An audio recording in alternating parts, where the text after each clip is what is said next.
Hey guys, I'm back reading Healing the Child Within. I'm on chapter 13, Transforming. Through various ways, including being real, self reflection, working in therapy groups, self help groups, and counseling, many people are transforming their lives to become more free, whole, and fulfilled. I'm doing that. Transformation is a changing of form, a forming over, a reconstructing. Ultimately, it is a shift from living our life to get somewhere to living our life as an expression of our being.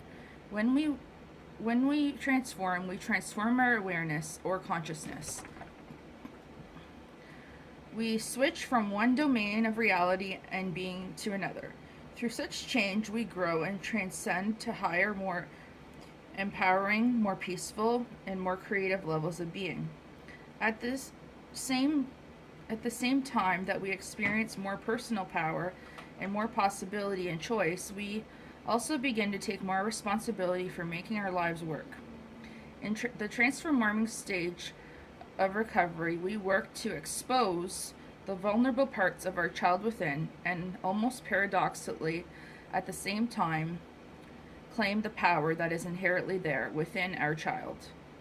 We transform the burdensome and often dysfunctional parts of our lives into positive and more functional ones. For example, when we identify, work through the change our core issues, we may make some of the transformations that follow. Making such changes in our lives may not come easily. We have to work at it by risking and telling our story to people who are safe and supportive. However, when we transform, we generally don't just one day feel a low self-esteem, wish we felt better about ourselves, and the next morning awaken with a healthy self-esteem. Rather, there are some specific steps in this kind of life-changing work. Working on a single issue at a time that either concerns or comes up for us is usually the most helpful way to go about the process of transforming. So one issue at a time, right? Gravitz and Bowden call it chunking it down, or breaking down a possible plan or solution to a problem into step-by-step or component parts. I've given a beginning outline. So, for example, recovery issues that gets transformed. So recovery issue, grieving past and current issues, transformed to grieving current losses. Difficulty being real by being real. Neglecting our needs into getting our needs met. Being over responsible for others, transformed into being responsible for self with clear boundaries. Low self-esteem, transformed into improved self-esteem. So the transform part is what I would do, or anybody, to recover. From control to taking responsibility while letting go of control. All or nothing thinking, from freedom of all or nothing thinking. Difficulty trusting into trusting appropriately. Difficulty with feeling to observing and using our feelings. High tolerance for inappropriate behavior to knowing what is appropriate, and if not, asking a safe person. Fear of abandonment, freedom from fear of abandonment. Difficulty resolving conflict. Difficulty giving and receiving love, loving self, others, and higher power.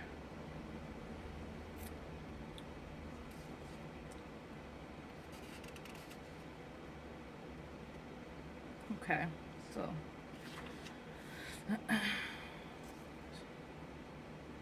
now I'm going to skip this part.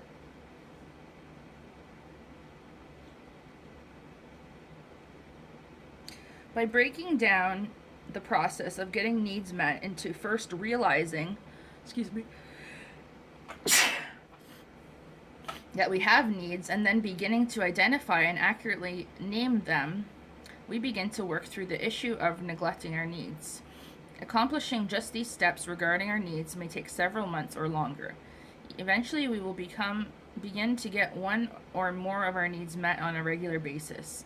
With increasing awareness and continued work upon the attention to our needs, we will have transformed our lives so that we now actually get our needs met most of the time.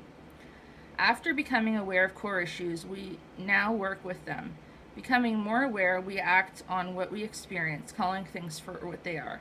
We learn to respect our own internal monitoring system, our senses and reactions. Ignoring or neglecting this crucial part of us is now a thing of the past. We are now open to our feelings, senses, and reactions, all an important part of our real self. When useful, we call into the play the share, check, share process. We share a little at a time and check the other person's response. If we sense that they are listening and have heard us, are being real with us, and are not going to reject or betray us, we can choose to share some more and then check again. Breaking free of being a victim. We also begin to see the connections between how we are doing now and what happened to us when we were little. As we share our story, we begin to break free of being a victim or martyr and of the repetition compulsion. Richard was a 42-year-old father of 3 and a successful businessman. He had married 2 women who turned out to be alcoholic. He was presently in divorce proceedings with his second wife. Until now, I never realized what I was doing.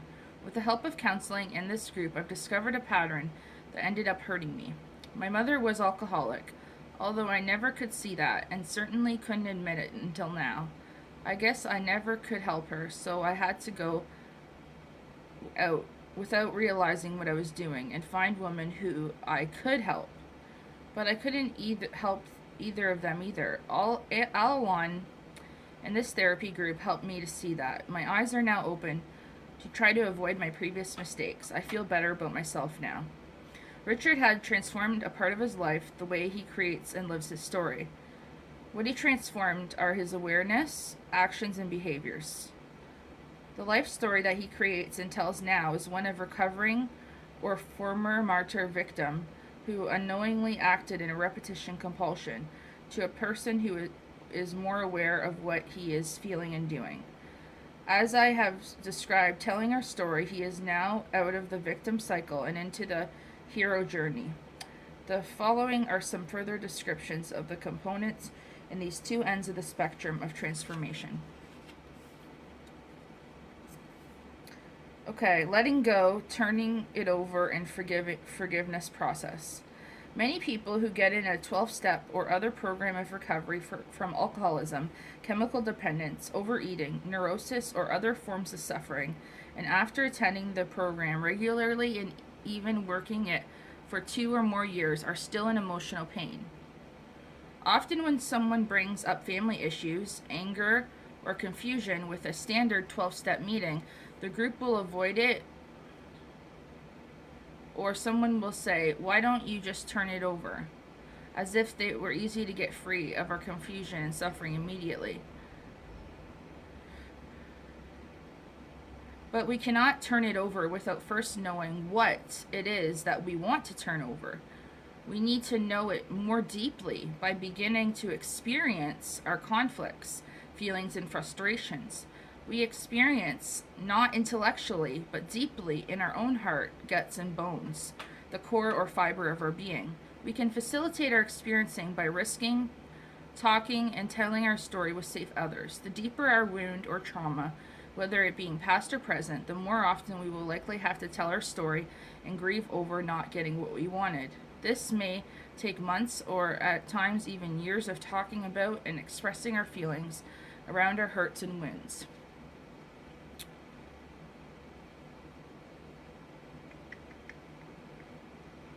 Only after we have so identified and experienced our pain to completion are we authentically able to be considering the possibility that we may have a choice.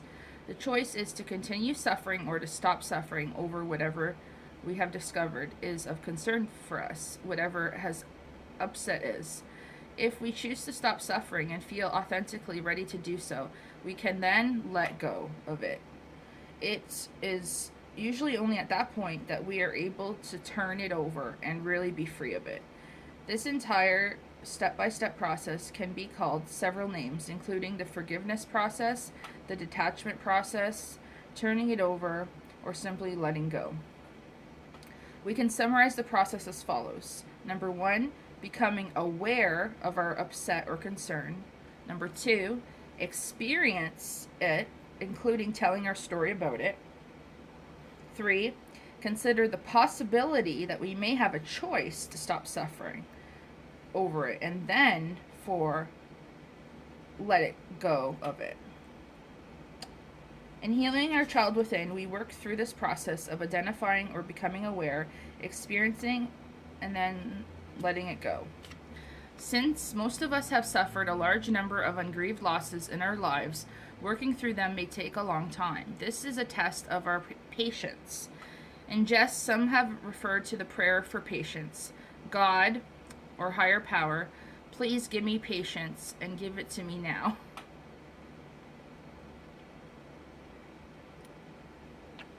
Being assertive. During the transformation stage in healing our child within, we begin to become aware of the difference between being assertive and being aggressive. Being aggressive is usually some sort of attacking behavior, whether verbal, nonverbal, or physical, that may get us what we want, but usually leaves us and the other person feeling upset or bad about the encounter. By contrast, being assertive usually helps us get what we want or need, but without leaving us or another feeling upset or bad. In fact, a major indication of whether we have been assertive is that we and the other person feel okay or good about the interaction. Many children growing up in trouble or dysfunctional families learn how to either be aggressive or manipulative, or to sit back or withdraw. They don't get what they want or need. Nope. They almost never see assertiveness being modeled, are rarely taught to be assertive, and thus grow up to be adults who operate by being either aggressive and or manipulative, or passive, people pleasers, or a combination of these. Being assertive will usually get us what we want or need, but learning to do so usually takes practice. Some places to practice being assertive are with safe and supportive people referred to throughout this book. An especially productive place to practice being assertive is in therapy group. Some people, however, will also find the need for taking an assertiveness training course. Such courses are usually available in most communities and are inexpensive. Bob was a 30-year-old accountant who joined a therapy group for adult children of troubled families. He was shy, withdrawn, and quiet in the group. Try as he would, he couldn't seem to get his points across in the group. A fellow group member who had taken assertiveness training suggested he also take such a course. After doing so, Bob became much more active and expressive, both in and outside of the group. I learned to speak up for myself, he told us. Now when something is bothering me or when I want something, I speak up for it. It's still difficult for me, but now I make myself speak up after I've thought about it, what I want to say. And each time I'm successful at being assertive, it gets a little easier. When we transform and become assertive, others around us may be taken aback by our change. They may even try to make us think that there's something wrong with us because we have changed. Joe was a 52-year-old married man, father of one, who grew up in a troubled family that had much difficulty with boundaries, always minding one another's business. He spent his childhood and much of his adult life confused, resentful, and sad. In his recovery, he began to become assertive and self-assured. Recently, when I stood up to my father when he mistreated me, I felt so good about it because I was being assertive. Later, my mother, who saw me be assertive with him, told my sister, "I don't know what's wrong with your brother Joe lately. He's so different. I wonder what's wrong with him. As though I'm crazy or something. If I didn't have my wife in this group to talk to, I'd probably believe her, and maybe there is something wrong with me. That maybe I'm crazy, but I know I'm not. In fact, I'm getting healthier." Joe is having an experience that is common to many people who are in recovery and who are healing their child within. Often people who either knew us in the past, or know us now may notice a change in us. Depending on where we are in recovery, they may notice that a particular change in us and become afraid that they might have to change someday. Fear may build up in them to such an extent that to handle it, they often dump it some way onto others, often onto the person who they saw changing. It can be threatening to some people to see others change. A personal bill of rights. By the transformation stage, we begin to discover that we have rights as individual human beings. As children and even as adults, we may have been treated by others as though we have few or no rights. We may have ourselves come to believe that we had no rights, and we may be living our lives as though we have none. As we recover and heal our child within, we can put together our personal bill of rights. As part of these therapy groups I have facilitated, I have asked the group members to consider what rights they have, to write them out, and to share them with the group.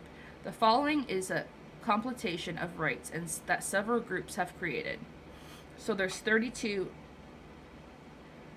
bill of rights on personal bill of rights. Number 1, I have numerous choices in my life beyond mere survival. Number 2, I have a right to discover and know my child within. Number 3, I have a right to grieve over what I didn't get that I needed or what I got that I didn't need or want. 4, I have a right to follow my own values and standards. 5, I have a right to say no to anything when I feel I am not ready, it is unsafe, or violates my values. 6, I have a right to my dignity and respect. 7, I have a right to make decisions. 8, I have a right to determine and honor my own priorities. 9, I have the right to have my needs and wants respected by others. 10, I have the right to terminate conversations with people who make me feel put down and humiliated. 11, I have the right not to be responsible for others' behavior, actions, feelings, or problems. Feelings I'm working on still. 12, I have a right to make mistakes and not to have to be perfect. 13, I have the right to all my feelings. 14, I have a right to be angry at someone I love. 15, I have a right to be uniquely me without feeling I'm not good enough. 16, I have a right to feel scared and say, I'm afraid. 17, I have the right to experience and let go of fear, guilt, and shame. 18, I have the right to make decisions based on my feelings, my judgment, or any reason I choose. 19, I have a right to change my mind at any time. 20, I have the right to be happy. 21, I have the right to my own personal space and time needs. 22, it is okay to be relaxed, playful, and frivolous. 23, I have the right to change and grow. 24, I have the right to be open to improve communication skills so that I may be understood. 25, I have the right to make friends and be comfortable around people. 26, I have the right to be in a non-abusive environment. 27, I can be healthier than those around me. 28, I can take care of myself no matter what. 29, I have the right to grieve over actual or threatened losses. 30, I have the right to trust others who earn my trust. 31, I have the right to forgive others and to forgive myself. 32, I have the right to give and to receive unconditional love. You may wish to consider whether you have any of these rights. My belief is that every human being has every one of these rights and more. As we transform, we begin to integrate our transformations into our lives. So that's the end of chapter 13. Chapter 14 will be integrating, and chapter 15, the role of spirituality. So we got 2 more chapters left. I'll see you in my next video. I hope you enjoyed watching. That was on transforming, healing the child within. Talk to you soon. You're good enough. Have a great day.